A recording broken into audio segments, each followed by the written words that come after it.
같이 기도함으로 새벽기도 시작하겠습니다. 하나님 아버지 감사합니다. 오늘도 주님을 찾고 의지하고 기도하며 나아갈 수 있는 믿음 주시니 하나님 감사합니다. 때로는 우리가 원하는 대로 우리의 상황이 펼쳐지지 않고 우리의 상황이 변화되지 않는다 할지라도 주님의 선하심을 믿으며 끝까지 나아갈 수 있는 믿음을 가진 하루가 될 수 있도록 주님 인도하여 주옵소서. 살아계신 우리 주 예수 그리스도의 이름 받들어 기도합니다. 아멘. 오늘은 욥기 19장 1절에서 29절입니다. 욥기 19장 1절에서 29절까지의 말씀입니다. 욥이 대답하여 이르되 너희가 내 마음을 괴롭히며 말로 나를 짓부수기를 어느 때까지 하겠느냐? 너희가 10번이나 나를 학대하고도 부끄러워 아니하는구나. 비록 내게 허물이 있다 할지라도 그 허물이 내게만 있느냐? 너희가 참으로 나를 향하여 자만하며 내게 수치스러운 행위가 있다고 증언하려면 하려니와 하나님이 나를 억울하게 하시고 자기 그물로 나를 애워싸신 줄을 알아야 할지니라. 내가 폭행을 당한다고 부르짖으나 응답이 없고 도움을 간구하였으나 정의가 없구나. 그가 내 길을 막아 지나가지 못하게 하시고 내 앞길에 어둠을 두셨으며 나의 영광을 거두어 가시며 나의 관모를 머리에서 벗기시고 사면으로 나를 허르시니 나는 죽었구나. 내 희망을 나무 뽑듯 뽑으시고 나를 향하여 진노하시고 원수같이 보시는구나. 그 군대가 일제히 나와서 길을 도두고 나를 치며 내 장막을 둘러 진을 쳤구나. 나의 형제들이 나를 멀리 떠나게 하시니 나를 아는 모든 사람이 내게 낯선 사람이 되었구나. 내 친척은 나를 버렸으며 가까운 친지들은 나를 잊었구나. 내 집에 머물러 사는 자와 내 여종들은 나를 낯선 사람으로 여기니 내가 그들 앞에서 타국 사람이 되었구나. 내가 내 종을 불러도 대답하지 아니하니 내 입으로 그에게 간청하여야 하겠구나. 내 아내도 내 숨결을 싫어하며 내 어린 자식들도 나를 가련하게 여기는구나. 어린 아이들까지도 나를 업신여기고 내가 일어나면 나를 조롱하는구나. 나의 가까운 친구들이 나를 미워하며 내가 사랑하는 사람들이 돌이켜 나의 원수가 되었구나. 내 피부와 살이 뼈에 붙었고 남은 것은 겨우 잇몸뿐이로구나. 나의 친구야, 너희는 나를 불쌍히 여겨다오. 나를 불쌍히 여겨다오. 하나님의 손이 나를 치셨구나. 너희가 어찌하여 하나님처럼 나를 박해하느냐? 내 살로도 부족하냐? 나의 말이 곧 기록되었으면 책에 쓰여졌으면 철필과 나무로 영원히 돌에 새겨졌으면 좋겠노라. 내가 알기에는 나의 대속자가 살아계시니 마침내 그가 그 땅 위에 서실 것이라. 내 가죽이 벗김을 당한 뒤에도 내가 육체 밖에서 하나님을 보리라. 내가 그를 보리니 내 눈으로 그를 보기를 낯선 사람처럼 하지 않을 것이라. 내 마음이 초조하구나. 너희가 만일 이르기를 우리가 그를 어떻게 칠까 하며 또 이르기를 이래 뿌리가 그에게 있다 할진대 너희는 칼을 두려워할지니라. 분노는 칼의 형벌을 부르나니 너희가 심판장이 있는 줄을 알게 되리라. 아멘. 이 앞서 말한 빌닷의 자비 없는 저주의 발언에 대해서 욥이 결국은 이렇게 말할 수밖에 없는 거죠. 2절부터 6절 보면 너희가 내 마음을 괴롭히며 말로 나를 짓부수기를 어느 때까지 하겠느냐. 너희가 10번이나 나를 학대하고도 부끄러워하지 아니하는구나. 그들이 계속해서 욥을 저주하고 학대한 거죠. 너의 허물 때문이다. 너에게 죄가 있기 때문이다. 그래서 4절에 비록 내게 허물이 있다 할지라도 그 허물이 내게만 있느냐? 나에게만 허물이 있겠느냐? 무절 너희가 참으로 나를 향하여 자만하며 내게 수치스러운 행위가 있다고 증언하려면 하려니와 바로 나만 그런 허물이 있는 게 아니라 우리가 다 허물 있지 않는가? 너도 허물이 있는 거 아니냐 친구들아. 그런데 어떻게 하나님이 죄 때문에 날 이렇게 처참하게 무너뜨리신다고 그렇게 이야기하며 나를 저주할 수가 있는가? 그래서 6절에 하나님이 나를 억울하게 하시고 자기 그물로 나를 애워싸신 줄을 알아야 할지니라. 나의 죄 때문에 이런 일이 벌어지지 않는 것이다. 나는 분명하게 너희 가운데 말할 수 있다. 하나님이 까닭 없이 나를 이런 환난 가운데 두셨다. 이유를 알 수가 없다. 그 이유를 알 수 없고 까닭을 알 수 없는 하나님을 나는 그럼에도 불구하고 포기하지 않는다. 이 말을 계속하는 거예요.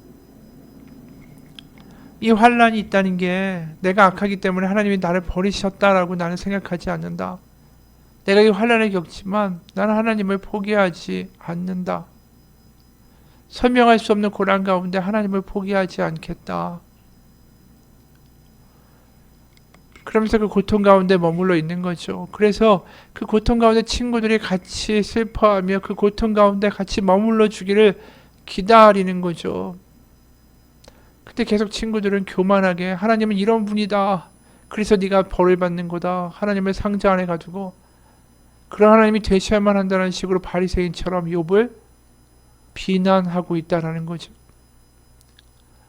그래서 지금의 고통이 얼마나 심한지 9절, 12절 보면 나의 영광을 하나님이 거두어 가시며 나의 관모를 머리에서 벗기시고 사면으로 나를 헐으시니 나는 죽었구나. 내 희망을 나무 뽑듯 뽑으시고 나를 향하여 진노하시고 원수같이 보시는구나. 그 군대가 일제에 나와서 길을 도두고 나를 치며 내 장막을 둘러 치를 쳤구나. 완전히 그 하나님이 자신을 마치 군대가 자기를 완전히 싹 쓸어버리듯이 그렇게 핍박하고 고난 가운데 두셨다. 전쟁터에서 속절없이 그냥 매갈이 없이 당하기만 하고 수많은 화살에 그냥 꽂혀서 관통당하는 그 고통 가운데 내가 있을 뿐이다. 그렇게 이야기하죠. 하지만 그게 그가 하나님에 대한 소망을 포기하고 하나님이 살아있지 않는 가짜다라고 말하는 것 아니다라는 거죠. 25, 27절에 이런 말을 끝까지 하기 때문이에요. 내가 알기에는 나의 대속자가 살아계시니 마침내 그가 땅 위에 서실 것이라. 내 가죽이 벗김을 당한 뒤에도 내가 육체 밖에서 하나님을 보리라. 내가 그를 보리니 내 눈으로 그를 보기를 낯선 사람처럼 하지 않을 것이라. 하나님이 지금 나를 비록 이 환난 가운데 두셨다 할지라도 결국은 그분을 뵙고 모든 고민과 이 고통과 이 모든 것들이 풀어지는 날이 오고야 말 것이다. 내가 죽음 이후에라도 하나님을 만나 그 모든 이유와 내가 이렇게 당한 환난에 그 뒤에 계신 하나님을 만나 모든 것들이 해결되고 풀어지는 날이 반드시 오게 될 것이다. 그래서 결국 그 하나님은 자신을 다시 한번 품어주시고 자신을 만나서 그 모든 것들을 깨닫게 하시고 그와 동시에 이 교만한 새 친구들에 대하여 하나님 심판하실 것이다. 28, 29절 너희가 친구들에게 얘기하는 거죠. 만일 이르기를 우리가 그를 어떻게 칠까 하며 또 이르기를 이의 뿌리가 그에게 있다 할진대 너희는 칼을 두려워할지니라. 분노는 칼의 형벌을 부르나니 너희가 심판장이 있는 줄 알게 되리라. 분명히 하나님의 매서운 심판이 너희들에게 있게 될 것이다. 이렇게 얘기하는 거죠. 지금의 환란이 욥에게는 굉장히 힘들어요. 하나님을 여전히 그래도 신뢰하고 하나님을 포기하지는 않지만 하나님이 숨쉴 틈조차 주지 않고 밀어붙이시고 가족과 친척들과 나그네와 그 집의 종들까지도 자기를 완전히 버리는 그런 상황 가운데 철저하게 외톨이가 되어버린 거죠. 세번역으로 16절에서 20절까지 이렇게 세번역으로 이야기해요. 종을 불러도 대답조차 하라니 내가 그에게 애거라는 신세가 됐고 아내조차 내가 살아 숨쉬는 것을 싫어하고 친형제들도 나를 역겨워한다. 어린 것들까지도 나를 무시하며 내가 일어나기만 하면 나를 구박한다. 친한 친구도 모두 나를 꺼리며 내가 사랑하는 이들도 내게서 등을 돌린다. 나는 피골이 상접하여 뼈만 앙상하게 드러나고 잇몸으로 겨우 연명하는 신세가 되었다. 철저하게 외로운 거죠. 친구들도 모두 다 자기를 죄인이라고 비방하고 저주하고 가족과 친척과 자식과 아내와 사랑하는 이들과 종들까지도 자기를 완전히 천시하니까 너무 힘들고 소외감이 드는 거죠. 외로운 거죠. 그래서 21, 22절엔 친구들에게 이런 호소도 해요. 너희는 내 친구들이니 나를 너무 구박하지 말고 불쌍히 여겨다오. 하나님이 손으로 나를 치셨는데 어찌하여 너희마저 마치 하나님이 된 것처럼 나를 핍박하느냐. 내 몸이 이 꼴인데도 아직도 성이 차지 않느냐. 정말 가장 큰 힘든 것은 외톨이 외로움이에요. 하나님도 별로 느껴지지 않고 주변의 모든 이들도 자기를 저버리면 그 가운데 하나님을 포기하진 않지만 그 소외되고 외로운 삶에서 버려진 것 같은 그 느낌, 그게 너무 고통스러운 거죠. 우리 삶에서 그러한 때를 겪을 때가 있습니다.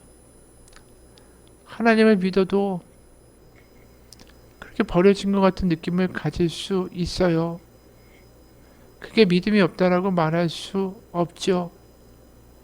이런 욥의 외로운 경험, 막막한 경험, 이 외톨이가 된 것 같은 경험, 이 경험을 한 사람이 있어요. 어느 목사님의 고백이에요. 어릴 적 나의 아버지는 몹시 아프셨다. 우리 가족은 아버지의 병이 낫길 원하며 열심히 하나님께 기도했다. 솔직히 목사가 된 지금도 그때만큼 기도를 할 수 있을까 생각하면 자신이 없다. 9살 어린아이, 바로 내가 그 나이에 아무도 없는 산에 올라가 나무를 붙들고 소리를 지르며 기도할 정도로 계속되는 금식의 공복 속에 눈물을 흘리며 기도하다가 잠이 들 정도로 아버지의 병이 나았기를 절실히 하나님께 기도하였다. 당시 아버지는 직장암이었는데 아직 어렸던 나는 아버지의 병이 얼마나 심각한 것인지 몰랐다. 그저 아버지가 웃으시면 좋아지고 있구나, 또 표정이 안 좋으시면 병이 많이 악화되고 있구나 라고 생각할 정도였다. 그러다 어느 날 아버지께서 갑자기 퇴원하셨다. 그리고 많은 양의 티슈를 사서 자신이 입원해 있었던 병원의 환자들에게 나누어 주시며 전도하기 시작하셨다. 그런 아버지의 모습을 보고 나는 희망이 들기 시작했다. 아버지의 병이 좋아지고 있구나. 아버지가 건강해지셨으니까 전도도 하실 수 있게 되었구나 라고 생각했다. 그러나 그것은 정반대였다. 아버지의 병은 너무 많이 악화되었고 더 이상 병원에서 어떻게 할 수가 없자 병원을 나오신 것이었다. 아버지께서는 자신의 인생의 마지막을 자신의 병을 고치기 위해 애쓰는 삶이 아니라 자신이 그토록 바랬던 전도의 삶으로 생을 마감하고 싶으셨던 것이었다. 실제로 아버지께서는 병에 걸리시기 전에 일본 선교사가 되길 원하셨다. 선교사의 꿈은 이룰 수 없었지만 그래도 자신이 할 수 있는 상황 속에서 마지막까지 복음을 전하셨던 아버지의 모습이 지금도 나의 눈에 선명하게 남아있다. 어쨌든 아버지는 그 후 얼마 지나지 않아 돌아가셨다. 아버지의 죽음으로 모든 걸 잃은 것 같았다.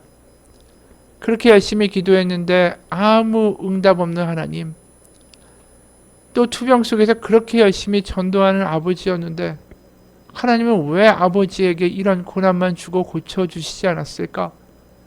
왜 하나님은 우리 가족의 그 절실한 기도를 들어주시지 않았을까? 나는 하나님께 버림받은 기분이 들었고 하나님을 이해할 수 없었고, 이제 아버지가 없는 우리 가족은 세상 가운데 괄시와 무시를 당하기 일쑤였다.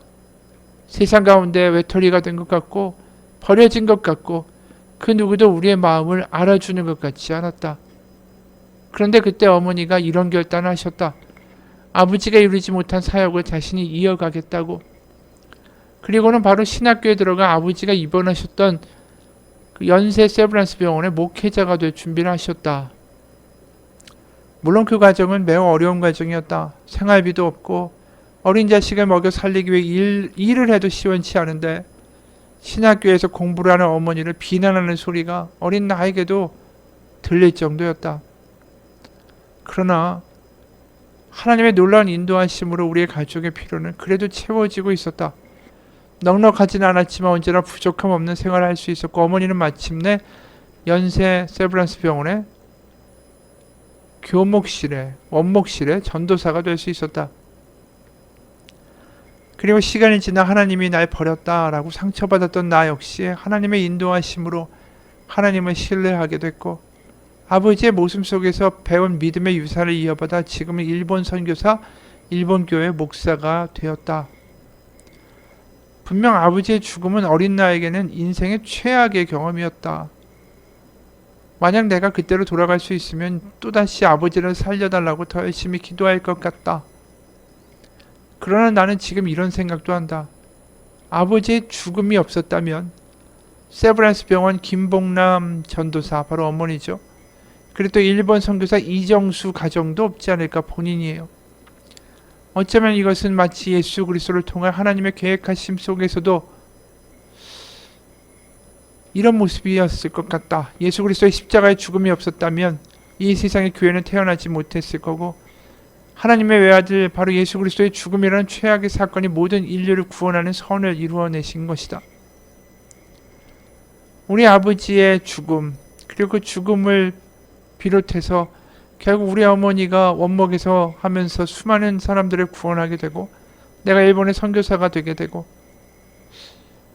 로마서 8장 28절의 말씀처럼 우리가 알거니와 하나님을 사랑하는 자 곧 그의 뜻대로 부르심을 입은 자들에게는 모든 것이 협력하여 선을 이루느니라. 그 말씀이 그대로 이루어진 것 같다. 지금도 일본에서 선교 사역을 하고 있지만 그것도 때로는 생각처럼 안 될 때가 얼마나 많은지 모른다. 분명히 하나님을 위한 사역이고 분명히 기도했음에도 불구하고 처참하게 실패할 때가 수도 없이 많이 있다. 세상에서 보면 이런 삶이 실패한 삶이라고 말할 수도 있을 것이다. 그러나 이 모든 것들이 하나님의 계획하심 속에서 하나님 뜻 안에서 이루어지고 있다라고 바라보게 된다면 나는 이런 모든 것들을 참아낼 힘이 생긴다. 아니 반대로 기대하면서 기쁨이 생기게 된다. 왜냐하면 이 모든 것들이 합력하여 언젠가 하나님의 선을 이룰 것을 나도 바울처럼 잘 알고 있기 때문이다. 나의 인생의 경험 또한 그랬기 때문이다. 흔히도 일본은 선교사들의 무덤이라고 말한다. 그러나 그 무덤에도 반드시 모든 게 합력하여 하나님의 선을 이루는 날이 올 것을 확신한다. 이 목사님의 간증이 욥의 이야기 같죠. 아버지가 돌아가시고 하나님에게 배신당한 것 같고, 아버지가 안 계시니 세상 가운데 무시받고 소외되고 가난하고 힘든 나날들이 이어진 거죠. 하나님께 헌신을 다했고 아버지는 죽어가면서도 전도를 했던 분인데 이해가 안 갈 거예요. 욥이랑 똑같겠죠. 하지만 결국 그 과정을 통하여 하나님은 놀라운 구원의 통로가 열리게 하셨어요. 그 어머니가 결국 연세 세브란스 원목실에 전도사가 되어 수많은 사람들을 구원하게 되고, 아들은 일본의 선교사와 목사가 되어 하나님의 뜻을 구하게 되고, 그러면서 그들이 고백하는 건 뭡니까? 지금 당장에 우리가 원하는 대로 되지 않는다 할지라도 하나님은 모든 것을 합하여 선을 이루시는 하나님이십니다 라고 고백하게 되는 믿음을 이야기한다라는 거죠. 욥 같은 인생들이 우리 가운데 있습니다. 하지만 그럼에도 불구하고 하나님은 선을 결국 모든 것을 합하여 선을 이루시는 하나님이시다. 그 고백을 할 수 있는 믿음 되기를 우리 같이 기도하기 원합니다. 같이 기도하겠습니다. 하나님 아버지, 하나님을 믿으면 승승장구하고 모든 게 잘 됐으면 좋겠습니다. 잘 되지도 않는데 왜 하나님을 믿느냐라고 세상 사람들은 이야기할지도 모릅니다. 하지만 믿음이라는 건 모든 것이 합하여 결국 선을 이룰 것이다 라는 하나님을 믿는 믿음이 믿음입니다. 그런 믿음을 가지고 버티고 살아가고 그래도 견디는 이들을 통하여 하나님은 반드시 하나님의 놀라운 계획들을 이루어 가실 것을 믿습니다. 하나님, 버틸 수 있는 힘을 주시고 낙담하지 않을 수 있는 하나님의 성령의 만지심을 우리 가운데 허락하여 주옵소서. 살아계신 우리 주 예수 그리스도의 이름 받들어 기도합니다. 아멘.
you